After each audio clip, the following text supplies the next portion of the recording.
They can tell me. Oh, okay. Never mind. Okay. All right. Okay. Morning, everyone. I'm Jeanine Pirro, the U.S. Attorney in Washington. We're here today to target a growing epidemic, and that is crypto investment fraud scams perpetrated by organized Chinese crime syndicates that successfully target Americans and victimize them. In 2024 alone, Americans were scammed out of more than $9 billion as a result of this cryptocurrency fraud. Experts estimate, because of underreporting, that it is as much as 15 times more than the $9 billion. It starts by weaponizing the very devices that you and I hold and use every day to do our banking, to enrich our lives, to communicate with our friends and our loved ones. And sometimes people communicate with us whom we don't look forward to speaking to. But they meet on social media platforms like Facebook, and they text their victims seemingly by mistake. They prey on older Americans because of their loneliness. They first gain their trust, and then they move the conversation to WhatsApp or other encrypted communications. And they shuttle their victims from legitimate crypto platforms to fake platforms that they themselves create and control. What I have here is a classic example of the kinds of contacts that people can get in a text message. So it would say, for example, "Hi, Patricia, I didn't see you at the gym today." And the person with the phone says, "I'm not Patricia, it's the wrong number." And the scammer says, "So sorry, I hope I didn't disturb you." And Patricia, or the wannabe Patricia, says, "No worries at all." And the scammer says, "You seem like a really nice person. What's your name?" She identifies herself as Sandy, goes back and asks him what his name is. And then it begins. Now, since President Trump has sought to make the U.S. a leading haven for cryptocurrency, it's important for Americans to understand the safe use of the commodity. There are no tricks that can be a part of cryptocurrency. As part of the president's goals, we strive to expose these fraudulent contacts and pitfalls so that Americans end up being secure in their investments. Now, the consequences of these scams are devastating. Older Americans in particular are targets of these scams, many of them lonely, many of them looking to speak to someone who communicates with them. Their entire life savings gone, their retirement funds gone, left with no opportunity to go back into the workforce and to re-earn money. I want to give you two examples.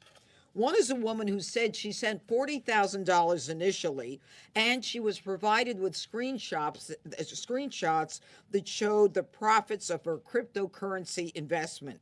Quote from the victim, "That was telling me I was making all this profit. That's what encouraged me to invest more." And in the end, the woman, who was 60 years old, lost $1 million of her life savings. Another person said, "I've been financially assaulted, and it's a devastating feeling." A Virginia man who lost $272,000. And this is the saddest of all. Quote, "There wasn't enough money left even to pay for his headstone." The daughter of a victim of cryptocurrency fraud who killed himself. So this scamdemic is certainly a generational wealth transfer from Main Street USA into the hands of Chinese organized crime, making it both a national security problem and a homeland security problem. And with the partners behind us, my office will not stand by as these Chinese organized crimes enterprises empty out the bank accounts of hardworking Americans, many, of course, left without the ability to go back into the workforce. And that is why we are here today. With our partners at the Maine Department of Justice, the FBI, the United States Secret Service, a scam center strike force is being created. As the prosecuting office in the nation's capital, we have the authority to charge foreign defendants and seize foreign property well situated to engage also with our partner agencies across the government. This new strike force mission is to identify and charge the leaders of these cryptocurrency scam organizations, to trace and to seize the stolen funds to the victims, and seize and disable the United States infrastructure that is the manner and the means of the scam itself. So already we've been hard at work. We've already seized over $400 million, and today we are filing additional actions to forfeit $80 million that we will return to victims. We have seized websites being used by these compounds in Southeast Asia that are used to victimize Americans. We're seeking warrants to seize satellite terminals and accounts being used by the perpetrators to connect to the internet. And our Strike Force Burma team has identified, quote, the Democratic Karen Force Burma team, Benevolent Army. Let me say it again. The Democratic Karen Benevolent Army, which is a Burmese army group, which is supporting scam centers, which we have nominated for designation by the Treasury Department. We're calling on all U.S. providers to assist us because left unchecked, this will continue to grow. And it will grow on the networks that we talked about, resulting in U.S. believers, U.S. users believing they can no longer trust these platforms as safe. We want to work with United States partners in a public-private partnership to ensure that these corrupt scammers will immediately be cut off, thus preventing the United States infrastructure from being used as a means to perpetrate fraud against Americans. My final message on this issue is as follows. The Department of Justice will not stand by while Chinese organized crime victimizes Americans and bleeds dry the hard-earned investments of American citizens. The Scam Center Strike Force brings together a cadre of resources across agency. Our best and brightest are being brought together to attack this problem by securing our United States infrastructure, by returning money to victims, and by bringing these perpetrators to justice. Now, I'd like to call upon two of the people behind me right now, Gregory Heeb from the FBI Criminal Division, Deputy Assistant Director. Thank you, Judge. Appreciate it. Good morning, everyone. I'm Gregory Heeb with the FBI's Criminal Investigative Division. I'd like to thank United States Attorney Pirro and the men and women serving in your office, ma'am, for leading efforts within the United States government to bring agencies, experts, and other resources together to fight the growing threat that scam centers pose to the American people. I'm proud to be here today standing beside our partners to demonstrate the FBI's commitment to the important work of the Scam Center Strike Force. Our partnership with the United States Attorney's Office in the District of Columbia and with the agencies represented here today is critical. It's a critical component of the FBI's strategy to counter complex fraud schemes no matter where they originate. The FBI has dedicated resources from headquarters here in Washington, D.C., from the Washington field office, and from field offices around the country, including New York, New Haven, Boston, San Diego, Philadelphia, Chicago, and Nashville, to advance the work of this Scam Center Strike Force. In addition, the FBI relies on teams of FBI professionals serving in legal attaché offices across the world, in Southeast Asia as well, to advance the work of the strike force, and we do so in close coordination with our foreign law enforcement partners. The lasting impact from highly sophisticated transnational financial crimes emanating from these scam centers can be devastating to victims and their families, as United States Attorney Pirro mentioned. There are countless stories of Americans who have worked their whole lives only to fall victim to one of these schemes and lose everything. Everyone is a target, and anyone can fall victim. These fraud schemes are on the rise. The FBI's Internet Crimes Complaint Center reported losses exceeding $6.5 billion in 2024, and that's just from crypto investment fraud schemes alone. That's a 43% increase in losses from the year before. This year, reported losses are on track to increase, once again surpassing those numbers in 2024. Keep in mind, as the judge mentioned, this number only captures losses that are actually reported to law enforcement. Actual losses are much, much higher. The FBI is committed to working alongside our partners to protect the American people and to pursue the criminal networks operating these scams. It is our job, together with our partners here today, to stop these criminals, and we are going to do just that. Thank you very much. And I'd like to turn it over to my colleagues in the Secret Service.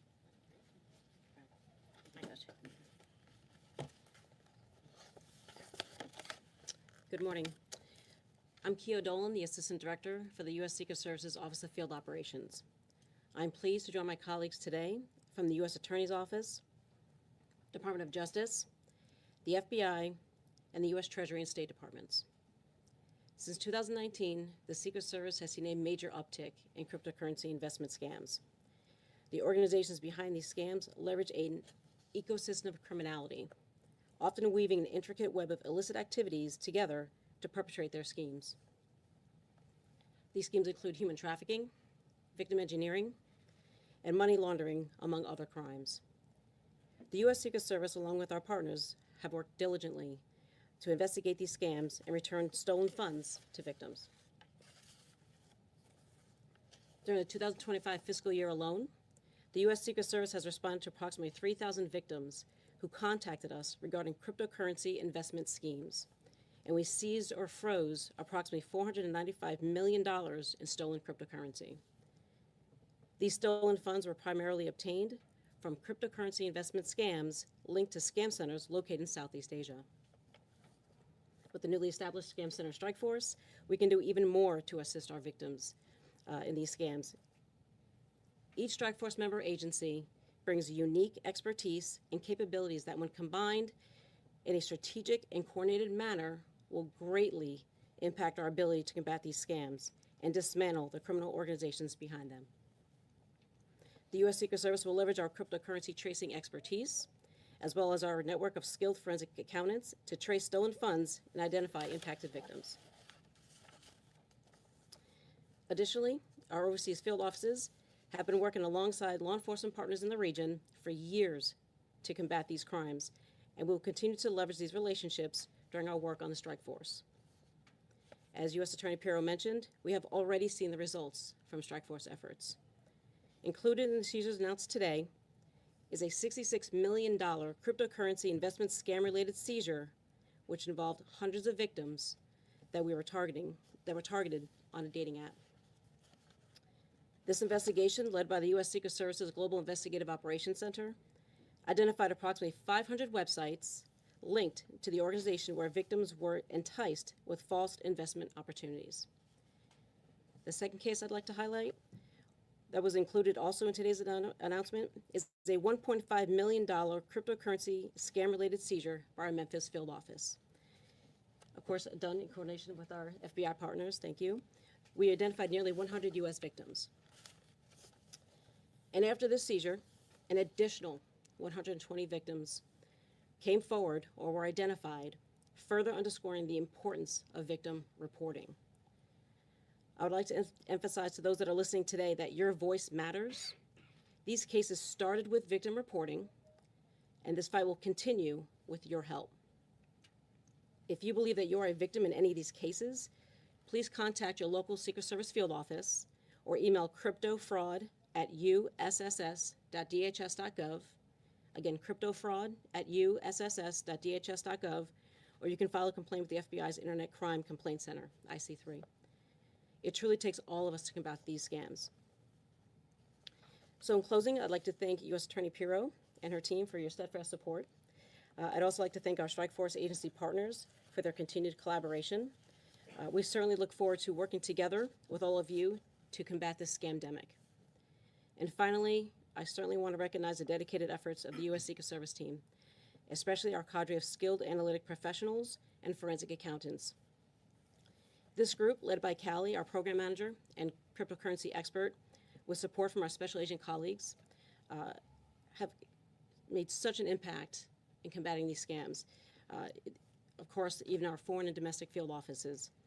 They continue to dedicate countless hours to combat this scamdemic. So all of you have and continue to make a difference. Thank you for caring enough to do so. And with that, I'd like to thank you for your time today and turn it back over to U.S. Attorney Pirro. Thank you. Thank you. And now, key to our success is the collaboration with the agency partners.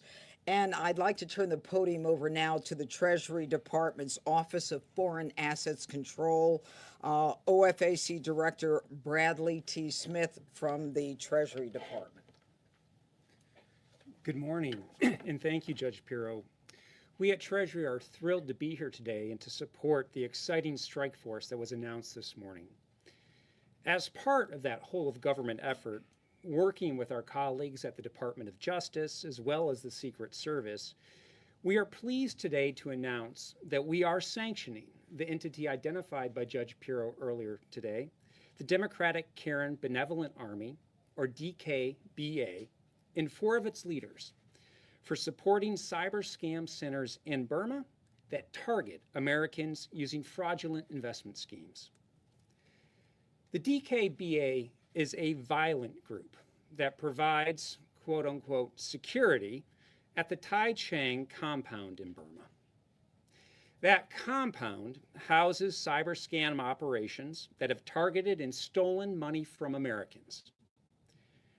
Perhaps even worse, the DKBA actively participates in violence against the human trafficking victims trapped in the compound and forced to work in its scam centers against their will. As part of our broader effort to disrupt this network, we are also sanctioning today 2 companies and a Thai national who are linked to Chinese organized crime and have worked with DKBA and other armed groups to develop scam centers. It is now illegal for those sanctioned to move money, buy goods, or purchase services in the United States, and as a practical matter, to engage in any significant financial transaction around the world. As others have mentioned, this cyber scam threat is serious. Last year, by our estimates, and estimates vary, but we estimate that approximately $10 billion was lost to Southeast Asia-based scam operations, a 66% increase over the prior year. In some cases, as Judge Pirro indicated, victims here in the United States have lost their entire savings to these schemes. Now, today's action actually builds on an effort that Treasury has undertaken since the start of President Trump's second term. Indeed, this is our 5th action this year targeting scam centers, totaling over 165 different designations, including one in May and another in September, targeting actors in Burma. Using the task force announced today by Judge Pirro, we are committed to continuing this work, to taking the initiative and working with our law enforcement partners and our colleagues around the government, including at the Department of State, to disrupt these scam operations and to ensure that we protect U.S. citizens and the U.S. financial system. And with that, I'd like to turn over to my colleagues from the State Department to touch on their work. Thank you, U.S. Attorney Pirro, also all my agency colleagues. So good morning, I'm Chris Lamberg. I'm the head of the International Narcotics and Law Enforcement Bureau at the State Department. Since day one of the Trump administration, the Department of State has been working in lockstep with the Departments of Justice and Treasury and Homeland Security to prioritize protecting American citizens, including from threats of online scams. I'm proud to stand here today with U.S. Attorney Pirro, colleagues from DOJ and Treasury and FBI, the United States Secret Service, and all the hardworking members of the Department of Justice's Scam Center Strike Force. Chinese transnational criminal organizations in Southeast Asia have increasingly and purposefully targeted U.S. citizens defrauding them, as Judge Pirro said, of more than $9 billion just last year alone, and posing every day a direct threat to U.S. national security and to our fellow citizens. Many of these criminal organizations rely on forced criminality, as it has been said by some of my colleagues, a form of human trafficking to facilitate scams, threatening victims with extreme quotas and using violence when these quotas are not met. We estimate that more than 400,000 people from more than 70 countries are forced to work in these scam compounds, primarily in Burma, Cambodia, and Laos. With the crime extending increasingly to the Western Hemisphere and Sub-Saharan Africa. Those numbers have likely grown significantly as criminal operations relocate in response to Beijing's crackdown in some places in Burma and Thailand. Recently publicized steps by senior Cambodian government officials demonstrate their concern, but are followed by little measurable progress toward disrupting a criminal industry that generates billions of dollars a year, equivalent to roughly 40% of Cambodia's GDP, for example.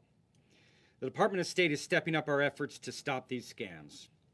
We are dedicating more than $25 million of security assistance to support the DOJ strike force to combat this threat. We will also support the DOJ strike force using visa restrictions against corrupt foreign officials who enable scams, and through the Transnational Organized Crime Rewards Program, which enables the Secretary of State to offer rewards up to $25 million for information leading to the arrest and or conviction of high-level transnational criminals involved in scamming U.S. citizens. The rewards program can also offer rewards for information leading to the seizure and forfeiture of scam proceeds, similar to DOJ's financial disruption to the scam industry through its recent seizure of a huge seizure of cryptocurrency related to the Prince Group Holdings investigation. The Department of State is coordinating with the Department of Treasury as well to impose financial sanctions on individuals and entities involved in defrauding U.S. citizens through cyber scams. The State Department is working to eliminate the forced labor driving these centers through ongoing programs to raise awareness of fraudulent job recruitment, identifying potential trafficking victims, and bolstering government's abilities to prosecute human trafficking through digital evidence. The Department of State, together with our U.S. law enforcement partners and global partners, is protecting Americans, dismantling scam operations, holding those responsible accountable, and pressing all countries to demonstrate the necessary political will to uproot these scam networks. Thank you.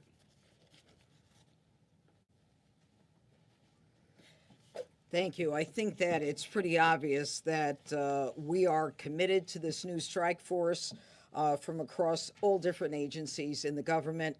I think the biggest problem is that so many people have heard about crypto and they want to get involved and they don't understand it.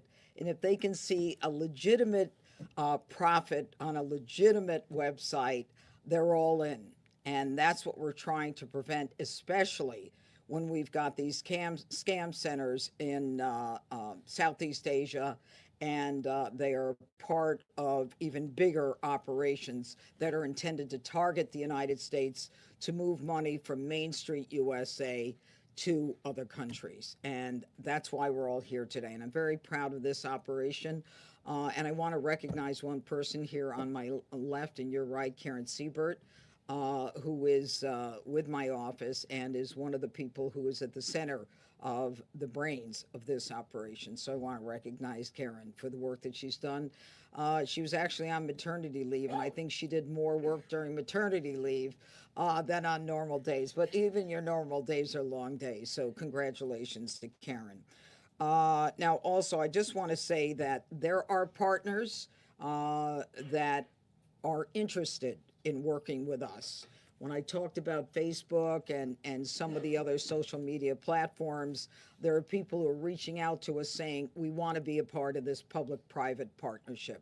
So we're very excited about that. So I think it will be even bigger and will give, hopefully, Americans some recourse when they end up being scammed in these very targeted scams. Any questions? Yes, sir. Strike force of this kind in the country of any U.S. Attorney's office? Is it? I'm pretty sure, yeah, to our knowledge, we think it is. And I think the benefit here, as I've already indicated, is because of the jurisdiction that I have here, we have here in Washington, we have jurisdiction over these cases from foreign countries. It is a first. What is your advice to elderly Americans? These people can be pretty persistent. I know people are receiving these texts all the time. What is your advice about how to deal with this and not get scammed out of your life savings? Well, I think the most important thing that we can tell someone who becomes victimized by this is, don't be disappointed in yourself. Don't be upset with yourself that you fell to this kind of scam, because these people are experts. In some cases, their livelihood depends upon how much money they bring in to the scam center. So I think that's the most important thing. But the second most important thing is that if it sounds too good to be true, it is. If you don't understand cryptocurrency at this stage of your life, chances are you're not going to understand it.